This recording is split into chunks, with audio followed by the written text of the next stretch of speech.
Welcome to English Stories for Listening. Don't forget to like and subscribe if you genuinely want to be fluent in English. Once upon a time in a small town called Riverside, there lived a poor family. They had a small wooden house by the river. The boy's name was Michael. His sister was named Emily. Their mother was sick. Their father had left years ago. The family had no money. They had no food. They had faith. One cold morning, their mother grew weaker. Michael held her hand. She looked at him with tired eyes. She whispered, "Michael, promise me you will take care of Emily." Michael knelt by her side. He felt a sharp pain in his chest. He looked up at the gray sky. He said, "I promise, Mother." She closed her eyes. She died. Michael sat on the river bank. He hugged his knees. Tears fell on his dusty shoes. A crow cawed in the dead branches. The wind blew cold and hard. He felt alone. He remembered his mother's voice. He wiped his tears. He stood up. He whispered, "I will not fail." In his hand he held his mother's locket. He opened it. Inside was a small paper. It had his father's handwriting. It read, "My son, please protect Emily. You are strong. I will watch from afar." Michael's eyes grew wide.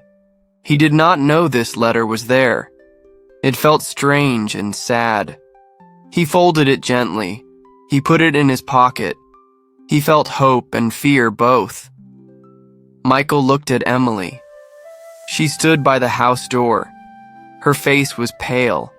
She said, "I am cold." Michael took off his thin jacket. He gave it to her. He said, "Here, Emily, wear this." She smiled softly. He smiled back. He felt a warm glow in his heart. He knew he must work hard.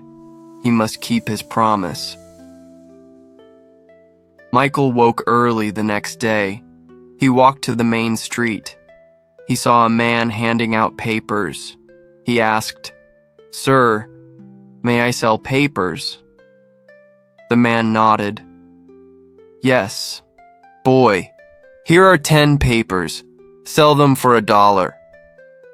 Michael took the papers. He ran down the street. He called, "Buy a paper, only $1." At each corner he cried. He sold 8 papers. He got 80 cents. He bought 1 loaf of bread. He split it with Emily. They ate slowly. Each bite tasted of hope. Days passed into weeks. Michael sold papers each morning. He collected bottles each evening. He traded bottles for food scraps. Emily helped him where she could. She tied papers. She danced to cheer him. Michael held Emily close each night. They had no lights. They slept on a torn blanket. They had no food. They had faith. One night, Michael heard a whisper at the door. He froze. He crept forward. He saw a tall man in a dark coat. The man held a small box. He handed it to Michael. He said, "For your promise." Then he vanished into the night. Michael stared at the box. He opened it carefully. Inside was a small key and a note. The note read, "Find the old library." Michael's heart pounded. He did not know why. He put key and note in his pocket. He closed his eyes. He prayed silently. The next day, Michael walked to the old library at dusk. The building was dark and silent. He pushed the heavy doors. They creaked. He stepped inside. Dust floated in the lamplight. Rows of old books stood like ghosts. Michael looked around. He found a locked desk. He used the key. The lock clicked. He opened the drawer. Inside was a thin book titled English for Beginners. He pulled it out with trembling hands. The words were new and strange. He held the book close. He felt a spark of light in the dark room. Michael took the book home. Emily saw it and gasped. She said, "What is this?" Michael showed her the cover. He said, "It is for me. It is for us." Emily hugged him. She said, "You are strong." Michael smiled. He sat by the river each night. He opened the book. He read the first word. First he read the next, "You." His tongue stumbled. His head ached. He kept going. He wrote words in the dirt. He wrote them on pieces of scrap paper. He practiced until his voice was clear. He spoke the words to Emily. She repeated them. They laughed through tears. Soon the neighbors heard him teach Emily. A few children gathered by the riverbank. Michael felt shy at first. He said, "Come here, I will teach you." They sat on broken crates. He wrote words on the ground with a stick. The children learned fast, they smiled, they clapped. Michael felt joy. He found purpose. One morning, a newspaper reporter named Sarah arrived. She watched Michael teach. She asked, "Would you talk to me?" Michael nodded. Emily stood behind him. Sarah wrote notes. She took pictures. She asked, "Why do you teach here?" Michael said, "I had no food. I had faith. Now I have hope. I teach so others can hope." Sarah smiled. She thanked him. She left. The next day, a reporter article appeared in the big city paper. The headline read, "Young teacher by the river teaches for free." People in Riverside read the story. A kind man named Mr. Adam sent Michael a dozen books. A baker sent fresh bread each morning. A clothing shop gave Emily shoes. Michael's small school grew. He had desks made of wood planks. He had chalk from the hardware store. He had students who paid nothing. He had faith.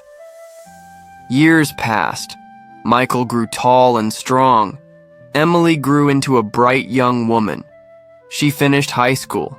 She smiled at Michael each day. Michael never forgot his promise. He never forgot his mother's voice.